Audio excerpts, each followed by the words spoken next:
Hello everyone, welcome to Scimath expert. मैं आपका दोस्त, गाइड और मेंटर राहुल आपका स्वागत करते हैं। आपका स्वागत करता हूं इस वीडियो में। तो आज हमारा केमिकल रिएक्शंस एंड इक्वेशंस का लेक्चर 2 होने वाला है। ये बहुत ही अमेजिंग सा लेक्चर्स है। इसमें हम लोग एक्टिविटी के बारे में पढ़ेंगे। मेन रिएक्शंस जो आपका है, जहां से क्वेश्चंस एकदम पूछा जाता है, उसको पढ़ेंगे। तो देख लेते हैं कि आज का हमारा क्या क्या गोल्स है, क्या क्या चीज कवर होने वाला है इस वीडियो में। तो ध्यान से देखिए। सबसे पहले हमारा जो है फर्स्ट में एक्टिविटी 1.1 एनसीईआरटी के अकॉर्डिंग आपका सारा एक्टिविटी का नंबर्स लिखा हुआ है। आप उसको भी जाके चेक कर सकते हैं। तो पहला एक्टिविटी है burning of magnesium ribbon in air. तो फर्स्ट में ये हमारा होगा। सेकंड में हम लोग देखेंगे mixing of lead nitrate and potassium iodide, मतलब लेड नाइट्रेट और पोटेशियम आयोडाइड को मिक्स करना। ये सेकंड मेरा एक्टिविटी है। थर्ड एक्टिविटी है reaction of zinc granules with dilute acid. जो भी हमारा डाइल्यूट एसिड है, इसमें आपको दो तरह का एसिड पढ़ना है, एक डाइल्यूट HCl और दूसरा आपका डाइल्यूट H2SO4। तो डाइल्यूट H2SO4 डाइल्यूट HCl के साथ जब जिंक ग्रेनुअल्स का रिएक्शन होता है, उसमें क्या क्या चीजें होती है, उन सभी चीजों को देखने वाले हैं। नेक्स्ट हमारा 4 है important characteristics of a chemical reactions and their examples. मतलब जो भी केमिकल रिएक्शंस हम करते हैं, तो उसका क्या क्या इंपॉर्टेंट कैरेक्टरिस्टिक्स है, मतलब उसको क्या गुण है ऐसा जिससे पता चले केमिकल रिएक्शन होता है। ठीक है। और उसका कुछ एग्जांपल्स भी देखेंगे। इस पर बेस्ड रिसेंट 2023 में क्वेश्चंस आया हुआ है। एकदम इसी पर बेस्ड क्वेश्चन से आपका डायरेक्टली पूछा गया है। तो ये 4 नंबर में हमारा डिस्कस होगा। इसके बाद 5 में हम लोग कुछ क्वेश्चंस को प्रैक्टिस करेंगे, जो कि हमारा प्रीवियस ईयर में आया हुआ है एनसीईआरटी का इंपॉर्टेंट क्वेश्चन। वो सभी हम लोग डिस्कस करने वाले हैं। तो लेक्चर को स्टार्ट करते हैं। तो थोड़ा सा आप स्माइल कर दे अपने चेहरे पर, और साथ में पेन और कॉपी जरूर लेके बैठे, जिससे कि आपको जो भी पढ़ाते जा रहे हैं उसको नोट डाउन करते चले। साथ साथ करते चलेंगे तो फिर बहुत मजा आएगा लेक्चर में। तो स्टार्ट करते हैं। Okay, let's go. स्टार्ट करते हैं फर्स्ट एक्टिविटी से, जिसमें हमें पढ़ना है burning of magnesium ribbon in air. यानी कि जब भी एक मैग्नीशियम रिबन को एयर में जलाते हैं तो क्या होता है। तो ये आपको स्क्रीन पर दिख रहा होगा कि मैग्नीशियम रिबन किस तरह से होता है और उसको जलाने पर क्या होता है। उसी चीज को हम लोग एक एक करके पॉइंट वाइज समझते हैं और फिर देखते हैं इसे। सबसे पहला पॉइंट है magnesium ribbon is a silvery white metal. ठीक है। यानी कि जो मेरा मैग्नीशियम रिबन होता है वो एक सिल्वरी व्हाइट मेटल होता है। सिल्वरी कलर का, यानी कि सिल्वर कलर का आपका व्हाइट मेटल टाइप का होता है। दूसरा पॉइंट है it has a protective basic layer. क्या होता है, इसके ऊपर एक प्रोटेक्टिव बेसिक लेयर चढ़ा होता है, जो हमारा मैग्नीशियम कार्बोनेट का होता है। On it which prevents the burning of magnesium, जो मैग्नीशियम को जलाने से रोकता है, जलने से रोकता है। So magnesium ribbon is rub with a piece of sandpaper before burning to remove this basic layer of magnesium carbonate. तो हम क्या करते हैं कि अगर हमें हमारे पास मैग्नीशियम का रिबन है, तो उसे हम देखते हैं कि उसके ऊपर एक बेसिक लेयर लगा होता है, जिसको मैग्नीशियम कार्बोनेट बोलते हैं। तो मैग्नीशियम रिबन को अगर हमें बर्न करना है, तो उससे पहले हमें उस मैग्नीशियम कार्बोनेट के बेसिक लेयर को हटाना पड़ेगा। तो उसके लिए सैंड पेपर का इस्तेमाल करेंगे और रब करेंगे, और रब करने से वो चीज हमारा हट जाता है और फ्रेश मैग्नीशियम रिबन निकल कर आता है। तीसरा पॉइंट है कि when magnesium ribbon is burned in air it burns with a white dazzling light and a white colour magnesium oxide is form as a ash. ठीक है। यानी कि जब मैग्नीशियम रिबन को एयर के प्रेजेंस में जलाया जाता है, एयर के साथ बर्न किया जाता है, तो वो एक व्हाइट डेजलिंग लाइट के साथ बर्न होता है। कैसा होता है, व्हाइट डेजलिंग लाइट, यानी कि व्हाइट कलर का चमकदार चमकता हुआ लाइट आपको दिखेगा। और white colour magnesium oxide is form, यानी कि आपको एक व्हाइट कलर का मैग्नीशियम ऑक्साइड बनेगा। जब जल जाएगा, जलने के बाद आपको राख मिलेगा, एस बोलते हैं उसे, और वो हमारा होता है व्हाइट कलर का मैग्नीशियम ऑक्साइड। इसके बाद हमारा फोर्थ पॉइंट है रिएक्शंस। तो रिएक्शन में क्या होता है कि मैग्नीशियम को ऑक्सीजन के साथ जलाया जाता है, तो हमारा मैग्नीशियम ऑक्साइड बनता है। तो Mg मतलब मैग्नीशियम सॉलिड स्टेट में होता है, ऑक्सीजन यानी कि गैस होता है, और मैग्नीशियम ऑक्साइड जो बनता है वो हमारा सॉलिड स्टेट बनता है, सॉलिड स्टेट में होता है। तो पहला एक्टिविटी में हमने समझा कि जब भी एक मैग्नीशियम रिबन को जलाया जाएगा एयर के प्रेजेंस में, तो क्या होगा। तो उसमें आपको बेसिकली ध्यान क्या रखना है, कौन कौन सा पॉइंट। पहला, मैग्नीशियम का कलर कैसा होता है। तो मैग्नीशियम का कलर सिल्वरी व्हाइट होता है, सिल्वरी व्हाइट मेटल है। दूसरा, कि मैग्नीशियम को जलाने से पहले सैंड पेपर से क्यों रब करते हैं, क्योंकि उसके ऊपर मैग्नीशियम कार्बोनेट का एक बेसिक लेयर होता है। तीसरा, जब मैग्नीशियम रिबन को बर्न करते हैं एयर के प्रेजेंस में तो किस कलर से वो जलता है, तो व्हाइट डेजलिंग लाइट से जलता है। और साथ में उसमें जो प्रोडक्ट बनता है वो क्या होता है, तो व्हाइट कलर मैग्नीशियम ऑक्साइड बनता है, ठीक है, जिसका फॉर्मूला MgO के बराबर है। इसके बाद हम लोग नेक्स्ट एक्टिविटी देखते हैं जो कि हमारा है एक्टिविटी 1.2 एनसीईआरटी का। इसमें हम लोग को देखना है mixing of lead nitrate and potassium iodide solution, ठीक है। यानी कि जब हम लेड नाइट्रेट सॉल्यूशन को पोटेशियम आयोडाइड के सॉल्यूशन में अगर मिक्स करते हैं तो फिर क्या होता है, ओके ना। तो ध्यान से देखो, ये आपको स्क्रीन पर दिख रहा होगा कि इसमें क्या चीज होगा। लेड नाइट्रेट को अगर पोटेशियम आयोडाइड के सॉल्यूशन में जब मिक्स करेंगे तो फिर क्या होता है, ठीक है। तो इसे एक एक करके पॉइंट वाइज समझते हैं। तो पहला पॉइंट हमारा है कि बोथ सॉल्यूशन आर कलरलेस, दोनों ही जो सॉल्यूशन होता है लेड नाइट्रेट और पोटेशियम आयोडाइड दोनों कलरलेस होता है, उसका कोई कलर नहीं होता है। Second point, when potassium iodide solution is added to lead nitrate solution, when potassium iodide solution is added to lead nitrate solution, a yellow precipitate जिसे हम शॉर्ट में पीपीटी कहेंगे of lead of iodide is formed, ठीक है। तो देखो ध्यान से यहाँ पर क्या होगा, जब हम लेड पोटेशियम आयोडाइड का सॉल्यूशन को किसी लेड नाइट्रेट के सॉल्यूशन में अगर मिक्स करेंगे तो फिर वहां पर एक प्रेसिपिटेट बनता है येलो कलर का जिसे हम बोलते हैं लेड आयोडाइड।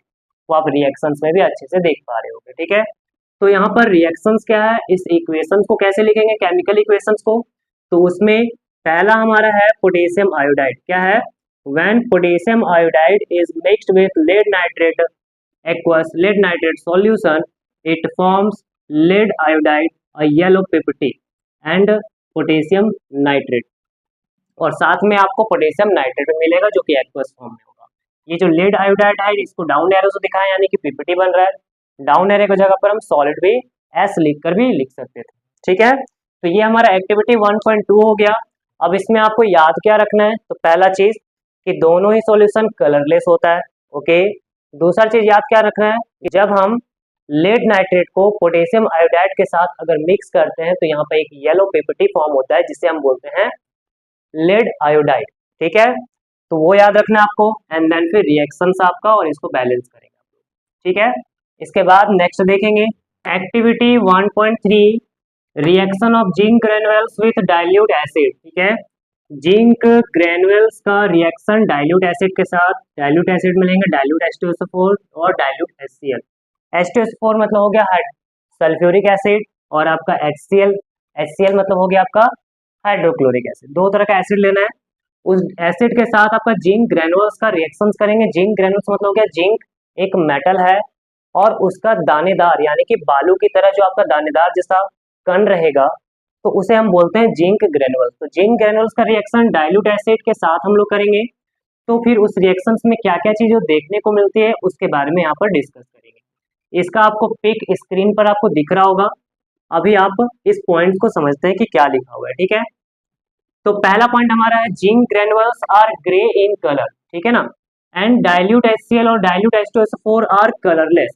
मतलब कि जो जिंक ग्रेनुअल्स होता है वो आपका ग्रे कलर का होता है और जो डाइल्यूट HCl और डाइल्यूट H2SO4 होता है वो कलरलेस होता है। दो को याद रखेंगे, दोनों का कलर क्या है। सेकेंड पॉइंट है कि when dilute HCl is added to zinc granules, जब इसको ऐड करते हैं जिंक ग्रेनुअल्स से मिलाते हैं, हमारे पास जिंक ग्रेनुअल्स लगा हुआ है, उसमें हम क्या किए, उसमें हम एसिड को मिला दिए, तो फिर यहाँ पर एक कलरलेस गैस बनता है। कलरलेस गैस बाहर रिलीज होता है जिसे हम बोलते हैं हाइड्रोजन गैस, ठीक है। तो ये हमारा रिएक्शन हो गया जिसमें हाइड्रोजन गैस बनता है। थर्ड पॉइंट है the evolve gas Burns with a pop sound, यानी कि जब निकलने वाला जो गैस है हमारा उसके आगे अगर हम कैंडल रखेंगे या फिर उसके आगे अगर हम माचिस जलाएंगे तो वो जलेगा और जलने के साथ आपको एक पॉप साउंड सा क्रिएट करेगा। पॉप साउंड यानी कि जिस तरह से मैं बोल रहा हूँ पॉप, इसी तरह से आपका साउंड प्रोड्यूस होगा, ठीक है। नेक्स्ट पॉइंट हमारा फोर्थ है रिएक्शंस। तो रिएक्शंस में मैंने दोनों बेसिस पर लिख दिया, dilute H2SO4 and dilute HCl के पर। तो पहला HCl में देख लेते हैं, जब जिंक हाइड्रोक्लोरिक एसिड के साथ रिएक्शन करता है तो zinc chloride plus hydrogen gas बनाता है। ये हमारा जिंक क्लोराइड हो गया और प्लस हाइड्रोजन गैस आपका रिलीज कर रहा है। तो यहाँ पर ध्यान देंगे सब में हाइड्रोजन गैस निकलेगा। इसे बैलेंस कर लेते हैं, तो यहाँ पर जिंक 1 है, यहाँ पर जिंक 1 एटम है, हाइड्रोजन 1 एटम है, यहाँ पर हाइड्रोजन 2 एटम है। और यहाँ पर क्लोरीन 1 है, यहाँ पर क्लोरीन 2 है, तो यहाँ पर क्या कर लेंगे, 2 लगा देंगे, तो ये 2 हाइड्रोजन, इधर भी 2 हाइड्रोजन, 2 क्लोरीन, इधर भी 2 क्लोरीन हो गया, यानी कि आपका बैलेंस हो चुका है। ठीक है, इसके बाद हमारा है zinc plus H2SO4 gives zinc sulphate plus hydrogen, यानी कि जब जिंक को सल्फ्यूरिक एसिड के साथ रिएक्ट करते हैं तो हाइड्रोजन गैस निकलता है और बाकी का बचा आपका सॉल्ट बन जाता है, जिंक और सल्फेट मिलकर सॉल्ट बन जाता है। ठीक है, ये आपका जिंक हो गया और ये आपका सल्फेट हो गया, दोनों मिलकर जिंक सल्फेट बना देगा। इसे भी बैलेंस कर लेंगे, चेक कर लेंगे बैलेंस है कि नहीं। जिंक यहाँ पर कितना आइटम दिख रहा है, 1, यहाँ पर कितना दिख रहा है, ये भी 1 है। यहाँ पर देख लेते हैं हाइड्रोजन कितना है, 2, यहाँ पर कितना है, 2, सल्फेट कितना है, 1, यहाँ पर सल्फेट कितना है, 1, बैलेंस है। बैलेंसिंग पर वीडियो आपको जल्दी मिलेगा, इसके बाद का जो लेक्चर्स होगा वो मैं बैलेंसिंग पर ही बनाऊंगा, खास करके उसमें मैं अलग अलग तरीके से आपको बैलेंस करना सिखाऊंगा कि कैसे रिएक्शंस को बैलेंस करते हैं। ठीक है, तो अभी आप एक्टिविटी आप अच्छे से समझ गए हो कि यहाँ पर क्या हो रहा है कि जब आप जिंक ग्रेन्यूल्स को डाइल्यूट एसिड के साथ अगर रिएक्ट करते हो तो इसमें आपका एक मेन चीज जो याद रखना है वो आपका हाइड्रोजन गैस रिलीज होता है। और हाइड्रोजन गैस जो गैस बन रहा है उसे कैसे पकड़ेंगे कि वो हाइड्रोजन गैस ही है, कैसे उसको पहचाना जाए, तो उसका तरीका है कि जब उसको जलाया जाएगा उसके सामने माचिस रखा जाएगा जहां पर गैस बन रहा है, या फिर उसमें अगर मोमबत्ती लेकर जाएंगे उसके पास सामने तो वो जलेगा और एक पॉप साउंड क्रिएट करेगा, उससे पता चल जाएगा कि हाँ वो जो आपका रिएक्शंस में जो गैस बना है वो आपका हाइड्रोजन गैस है। तीनों एक्टिविटी को पढ़ने के बाद हम लोग अभी समझेंगे कि important characteristics of a chemical reactions क्या है एंड देयर एग्जांपल्स भी देखेंगे। ठीक है, यानी कि जो भी केमिकल रिएक्शंस होता है उसमें क्या क्या ऐसा कैरेक्टरिस्टिक्स होता है कि जिससे हम पहचान सके कि वो मेरा केमिकल रिएक्शंस हुआ है, और साथ ही उसका कोई एग्जाम्पल भी आपको बताकर समझाना है। ठीक है, तो सबसे पहला आपका है इवोल्यूशन ऑफ अ गैस, जिसमें आपका गैस बनता है, तो जो गैस बनता है वो आपका केमिकल रिएक्शंस का एक कैरेक्टरिस्टिक्स हो गया। अब उसमें एग्जांपल देख लेते हैं। तो अभी अभी मैंने कुछ एग्जांपल आपको कराया था एक्टिविटी में, जिंक को जब हम लोग सल्फ्यूरिक एसिड के साथ अगर मिक्स करते हैं तो यहाँ पर एक टाइप का गैस निकलता है जिसे हम बोलते हैं हाइड्रोजन गैस। ओके, क्या निकलता है हमारा, एक हाइड्रोजन गैस निकलता है और साथ में यहाँ पर एक सॉल्ट बनता है जिसे हम बोलते हैं जिंक सल्फेट बोलते हैं, जिंक सल्फेट बोलते हैं, और ये एक्वस होगा। तो ये पहला रिएक्शन हो गया जिसमें हमारा हाइड्रोजन गैस निकल रहा है। एक और रिएक्शन देखते हैं, सेकंड, ये बैलेंस है। नेक्स्ट रिएक्शन देखेंगे sodium carbonate reacts with hydrochloric acid. ठीक है, sodium carbonate reacts with hydrochloric acid, यानी कि जब सोडियम कार्बोनेट को HCl के साथ रिएक्शंस करेंगे तो क्या बनेगा, तो ध्यान रखना है क्या क्या बनेगा उसको मैं लिख रहा हूँ। ठीक है, तो पहले आपका वाटर बनेगा जो कि लिक्विड फॉर्म में होगा, साथ में आपका CO2 निकलेगा जो कि गैस फॉर्म में होगा। ठीक है ना, यहाँ पर जो गैस प्रोड्यूस हो रहा है वो आपका CO2 प्रोड्यूस होगा। जब भी कार्बोनेट है, कार्बोनेट को एसिड के साथ रिएक्शंस करोगे, ये हमारा CO3 जो है ना इसे हम बोलते हैं कार्बोनेट, CO3 जो है इसे बोलते हैं कार्बोनेट। और कार्बोनेट को जब हम लोग HCl के साथ रिएक्शन करते हैं तो हमेशा एसिड के साथ तो ये CO2 बनाता है, वाटर बनाता है और आपका यहाँ पर सॉल्ट बनाता है। सॉल्ट क्या हो जाएगा, तो सॉल्ट आपका हो जाएगा Na और Cl हो जाएगा, और ये एक्वस के फॉर्म में। तो पहले हमने इवोल्यूशन ऑफ गैस के बारे में 2 एग्जांपल्स देख लिया जिसमें आपका गैस प्रोड्यूस हो रहा है। सेकंड कैरेक्टरिस्टिक्स है फॉर्मेशन ऑफ प्रिसिपिटेट, जिसमें आपका पीपीटी बनता है प्रिसिपिटेट।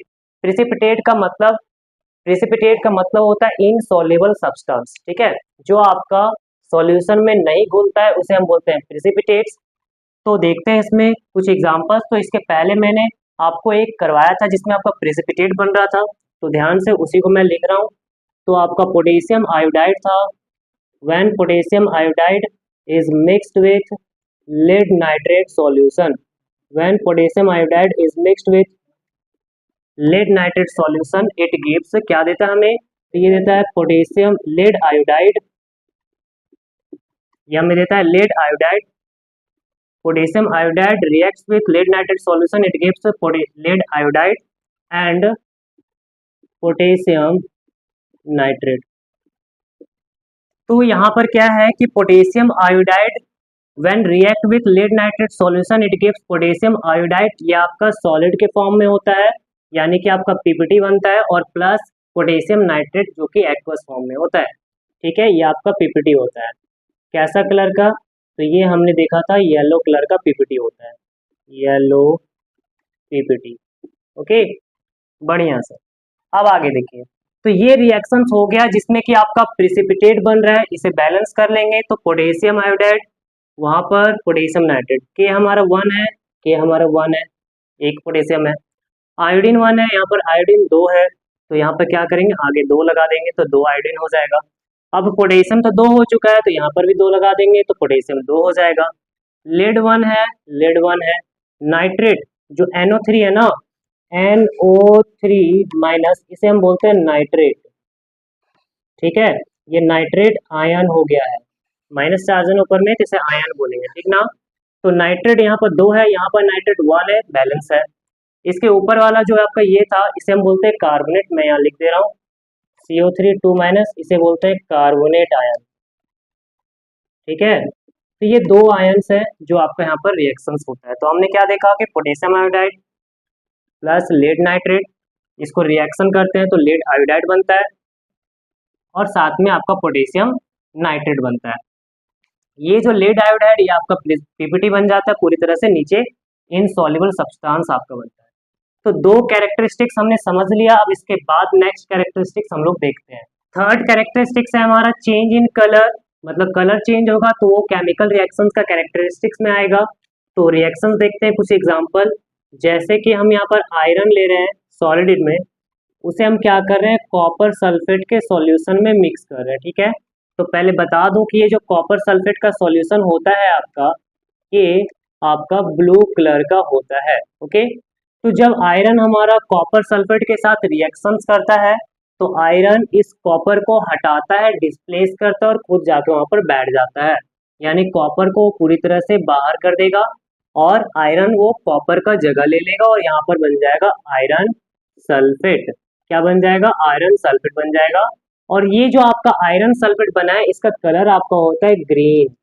ठीक है, तो यहाँ पर जो कैरेक्टरिस्टिक था वो था आपका चेंज इन कलर का।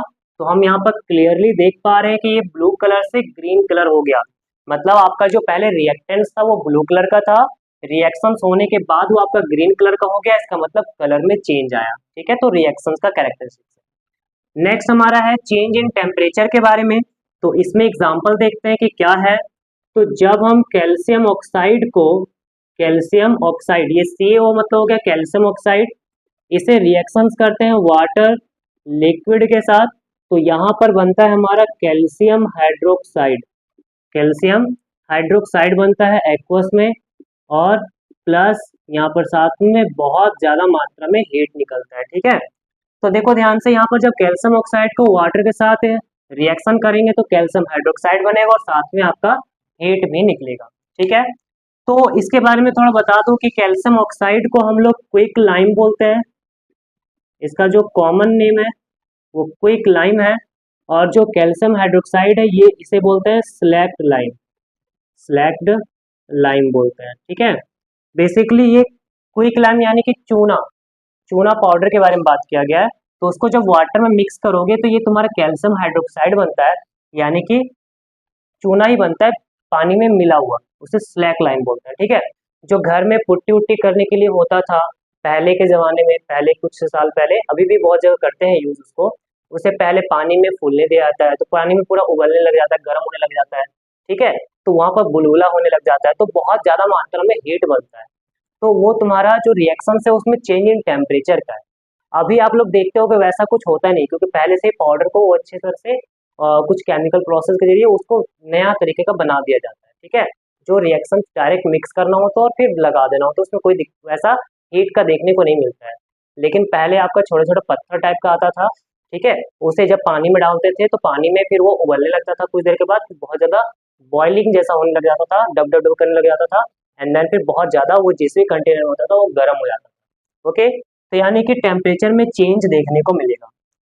नेक्स्ट हमारा रिएक्शन है चेंज इन स्टेट का। तो इसमें सबसे सिंपल सा एग्जांपल लेंगे, एक हाइड्रोजन का गैस लिए और एक ऑक्सीजन का गैस लिए, इन दोनों को मिक्स किए, मिक्स करने के बाद यहाँ पर जो बनेगा आपका, मिक्स करने के बाद जो यहाँ पर बनेगा वो आपका हो जाएगा वाटर, यानी कि लिक्विड स्टेट में हो जाएगा। ठीक है, तो hydrogen gas mixed with oxygen it gives water liquid, इसको बैलेंस करेंगे तो यहाँ पर हमें 2 लगाना होगा एंड देन यहाँ पर 2 लगाना होगा, बैलेंस हो जाएगा। ठीक है, बाकी सब हमारा बैलेंस है।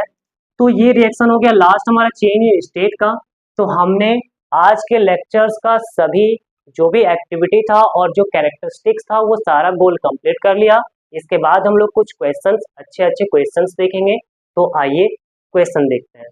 पहला क्वेश्चन देखते हैं कि क्या हमारा कह रहा है। ये क्वेश्चन आपका 2023 के 2023 के पेपर में आया हुआ है, तो ध्यान से देखो कैसे होगा। When aqueous solutions of potassium iodide and lead nitrate, when aqueous solution of potassium iodide and lead nitrate are mixed, an insoluble substance separate out. एक आपका insoluble substance है जो कि separate हो जा रहा है। The chemical equation for the reaction involved is, तो इससे जुड़े जो भी आपका केमिकल इक्वेशन होगा इस रिएक्शंस के लिए वो आपको सही करना है, टिक करना है, ठीक है। तो देखो इस क्वेश्चन को इस तरह का अगर क्वेश्चन रहेगा जिसमें रिएक्शन चुनना रहेगा तो ध्यान से देखना, इसमें जो बता रहा हूँ उसको ध्यान कि कैसे पहचानेंगे। तो पहला काम है तुम्हें कि फॉर्मूला चेक करो कि फॉर्मूला सही है कि नहीं, ठीक है। जैसे ये पोटेशियम आयोडाइड है तो पोटेशियम आयोडाइड का फॉर्मूला क्या होता है, तो पोटेशियम आयोडाइड का फॉर्मूला KI होता है। तो देखो यहाँ पे भी KI, यहाँ भी KI, यहाँ भी KI, यहाँ भी KI, ठीक है। लेड नाइट्रेट, लेड नाइट्रेट का फॉर्मूला क्या होता है, तो यहाँ पर जो लेड नाइट्रेट का फॉर्मूला होता है, तो लेड नाइट्रेट का फॉर्मूला होता है PbNO3 का होल ट्वाइस, ठीक है। अब ये आपको याद कैसा रहेगा लेड नाइट्रेट का फॉर्मूला, तो आपको ये बेसिकली याद करना पड़ेगा। नहीं तो एक और तरीका भी होता है वैलेंसी के जरिए इसको बना लेना, लेकिन वो थोड़ा लंबा लग जाएगा, तो आप इसको याद ही कर लो, ठीक है। तो लेड नाइट्रेट का फॉर्मूला हो जाएगा PbNO3 का होल ट्वाइस। तो देखो ये कहाँ पर दिख रहा है, यहाँ पर तो है ही नहीं, ओके, तो ये मेरा नहीं हो सकता है रिएक्शन, यहाँ पर भी नहीं है तो ये मेरा नहीं हो सकता है, इन दोनों में है, यानी ये दोनों ही मेरा सही होगा, ठीक है। अब चेक करते हैं और आगे, पोटेशियम आयोडाइड और लेड नाइट्रेट को जब हम मिक्स करते हैं तो ये एक इनसॉल्युबल सब्सटेंस बनता है। तो अब थोड़ा सा कुछ रिएक्शन को भी याद करना पड़ेगा कि इनसॉल्युबल सब्सटेंस हमारा क्या था। तो जो इनसॉल्युबल सब्सटेंस हमारे यहाँ पर बनता है, इनसॉल्युबल सब्सटेंस जो हमारा बनता है उसे हम लोग बोलते हैं पोटेशियम लेड आयोडाइड, और उसका फॉर्मूला होता है PbI2, ठीक है। यानी कि जो हमारा इस रिएक्शंस में इनसॉल्युबल सब्सटेंस बनता है उसे लेड आयोडाइड बोलते हैं, एंड उसका केमिकल फॉर्मूला लेड आयोडाइड होता है। तो ध्यान से देखो हमारे पास यही दो ऑप्शंस बचा हुआ है, इसमें ये लेड आयोडाइड का ये फॉर्मूला है, उसमें ये फॉर्मूला है, तो हमारा सही तो PbI2 है ना, तो ये वाला चीज है, तो ये हम सही कर देंगे और ये हमारा क्या हो जाएगा, गलत हो जाएगा। तो 3 हमने गलत कर दिया, ये हमारा सही हो गया, तो सही ऑप्शन आपका क्या है, B है, ठीक है।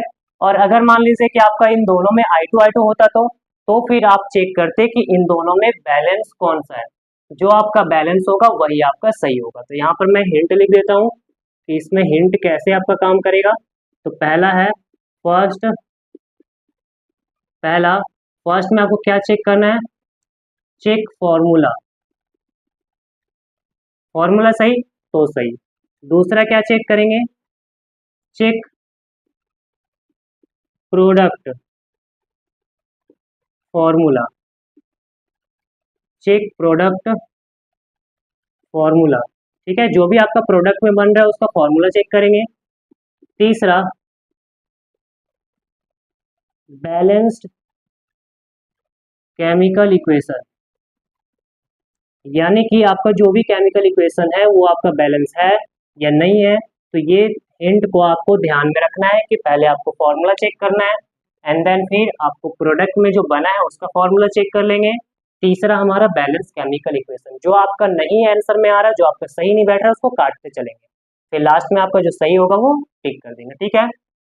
तो सेकंड क्वेश्चन देखो 2023 का, ये भी क्वेश्चन है MCQ टाइप का, जो कि बहुत ही आसान है, यूं चुटकियों में तुम इस क्वेश्चन को कर लोगे, ठीक है। बहुत आसान था, बस आपको कॉन्सेप्ट जैसे मैं बताया हूँ वो याद रहेगा, तो आप यूं कर लोगे एक बार में, ठीक है। एक बार क्वेश्चन को जल्दी से पढ़ लेते हैं। तो यहाँ पर है select the appropriate state symbols of the product given as X and Y in the following chemical equation. तो यहाँ पर जो केमिकल इक्वेशन दिया हुआ है इसमें जो आपका स्टेट है, स्टेट का जो सिंबल है उसे X एंड Y लिखा हुआ है। यहाँ पर देखो जिंक सल्फेट का सिंबल क्या लिया हुआ है, स्टेट का X लिया है, यहाँ पर हाइड्रोजन क्या लिया है, Y लिया है। तो choosing the correct option from table given below, ये आपका टेबल दिया हुआ है जिसमें X का आपका स्टेट बताया गया, वाई का आपका स्टेट बताया कि क्या क्या हो सकता है। तो इसी ऑप्शन में से कोई एक आपको टिक करना है। तो ध्यान से देखो, पहले रिएक्शंस को पढ़ो। रिएक्शंस क्या है? तो zinc plus sulphuric acid, zinc plus sulphuric acid, तो क्या ऐसा रिएक्शन हमने देखा है? हाँ, ऐसा रिएक्शन हमने अभी अभी एक्टिविटी 1.3 में देखा है कि अगर जिंक को सल्फ्यूरिक एसिड के साथ रिएक्शन करते हैं तो वहां पे याद करने के लिए बोला था कि हाइड्रोजन गैस बनता है। क्या बनता है? हाइड्रोजन गैस फॉर्म होता है। ये जो हमारा है ये हाइड्रोजन गैस है। तो सबसे पहले तुम y का ही आंसर ढूंढ लो कि y का आंसर कहाँ पर गैस लिखा हुआ है। देखो ये है क्या? नहीं। ये है क्या? हाँ। ये है क्या? नहीं। ये है क्या? नहीं। हमारे पास तो एक ही ऑप्शन आया, तो यानी कि यही हमारा आंसर करेक्ट है। तो हम यहाँ तक आंसर छोड़ के निकल सकते हैं। लेकिन फिर भी अगर तुम्हें और देखना है तो और याद कर लेना कि रिएक्शंस में जो जिंक सल्फेट होता है वो एक्वस होता है। कैसा होता है? एक्वस होता है। हमारा ऑप्शन बी ही होगा। तो कैसे यूं बन गया ना क्वेश्चन। तो इसे ध्यान रखना, रिएक्शंस को याद रखना, मेन प्रॉपर्टीज को कि क्या बन रहा है, hydrogen gas, precipitate, temperature, colour change, ये सब चीजों को याद रखना, उसी से आसान से बन जाए। नेक्स्ट क्वेश्चन देखते हैं। नेक्स्ट क्वेश्चन जो है आपका ये 2021 में आया हुआ क्वेश्चन है, जो कि टर्म 1 में आया था। ठीक है, 2021 का टर्म 1 में ये क्वेश्चन आया हुआ था। देखते हैं क्या है। Student while burning a magnesium ribbon in air collected the products in a wet watch glass, the new product obtained was। ठीक है, तो यहाँ पर बोल रहा है कि जब हम मैग्नीशियम रिबन को बर्न करेंगे, burning a magnesium ribbon in air, जब मैग्नीशियम रिबन को एयर में बर्न करेंगे तो उसका जो प्रोडक्ट कलेक्ट करेंगे वेट वॉच ग्लास में, तो वो हमारा क्या होगा। तो यहाँ पर स्टूडेंट ध्यान से देखना कि इसमें क्या होता है कि बच्चे गलत करते हैं, क्योंकि उन्हें पता है कि जब हम मैग्नीशियम को ऑक्सीजन के साथ बर्न करते हैं तो हमारा बनता है मैग्नीशियम ऑक्साइड। ठीक है, क्या बनता है? मैग्नीशियम ऑक्साइड बोलते हैं, बनता है हमारा। तो बच्चे यहाँ पर मैग्नीशियम ऑक्साइड को टिक करते हैं, जबकि ये हमारा गलत आंसर है। क्यों गलत है? तो यहाँ पर ध्यान से देखो, ये बोला है वेट वॉच ग्लास, सिर्फ वॉच ग्लास नहीं बोला है। वॉच ग्लास मतलब होता है कटोरा के टाइप का, उसमें आपको वो जो एस होता है, जो राख होता है, वो कलेक्ट करना होता है। ठीक है, तो यहाँ पर वेट बोला है। वेट का मतलब क्या होता है? वेट का मतलब भींगा होता है। वेट का मतलब भींगा होता है, मतलब भींगा हुआ, पानी से भींगा हुआ रहेगा। ठीक है, पानी से भींगा हुआ है तो वहां पर आपको ये मैग्नीशियम ऑक्साइड नहीं मिलेगा। तो क्या मिलेगा? तो ये जो मैग्नीशियम ऑक्साइड है ये हमारा भींगा हुआ यानी कि पानी है, उस पानी से रिएक्शन करके ये हमारा बनाता है मैग्नीशियम हाइड्रोक्साइड। क्या बनाता है? मैग्नीशियम ऑक्साइड वाटर के साथ रिएक्शन करके ये हमारा बनाता है मैग्नीशियम हाइड्रोक्साइड। ठीक है, तो हमारा आंसर जो होगा कि न्यू प्रोडक्ट ऑब्टेन्ड वाज, तो न्यू प्रोडक्ट जो ऑब्टेन्ड होगा वो हमारा मैग्नीशियम हाइड्रोक्साइड होगा। Magnesium hydroxide. तो कौन सा ऑप्शन है? बी सी डी सी हमारा करेक्ट ऑप्शन है। ठीक है, ये सब हमारा गलत है, ये ऑप्शन नहीं हो सकता। हमारा कौन सा होगा? मैग्नीशियम हाइड्रोक्साइड होगा। इसको हम डिटेल में पढ़ेंगे acid base and salt reactions में। ठीक है ना। अब आते हैं नेक्स्ट क्वेश्चन की ओर। नेक्स्ट क्वेश्चन हमारा है why should a magnesium ribbon be clean before burning in air. यानी कि मैग्नीशियम रिबन को जलाने से पहले क्यों उसे रब करना पड़ता है, क्लीन करना पड़ता है, क्यों करते हैं क्लीन। तो ये आपका एनसीईआरटी का क्वेश्चन है, जो कि बहुत इंपॉर्टेंट है। तो एनसीईआरटी में क्वेश्चन ये दिया हुआ है, तो ध्यान से देखिए, मैग्नीशियम रिबन को जलाने से पहले क्यों क्लीन करते हैं, उसे साफ करना क्यों होता है। तो इसे मैंने activity 1.2 second point, activity 1.2 second point, तो एक्टिविटी 1.2 का आपका जो सेकेंड पॉइंट है आप उसको देख सकते हैं और वहां से आप लोग चेक करके इसका निकाल सकते हैं। 1.2 सॉरी 1 है आपका, 1.1 या फिर उसको 1 बोलिएगा, उसी में आपका दिया हुआ है, उसमें आपका सेकेंड पॉइंट में इसका आंसर है। ठीक है, तो इसको समझाते हैं। क्या है कि मैग्नीशियम रिबन के ऊपर एक बेसिक लेयर होता है जिसे हम बोलते हैं मैग्नीशियम कार्बोनेट। तो क्या वो करता है कि वो जलने से रोकता है, प्रिवेंट करता है। ठीक है, वो जलने नहीं देता आसानी से।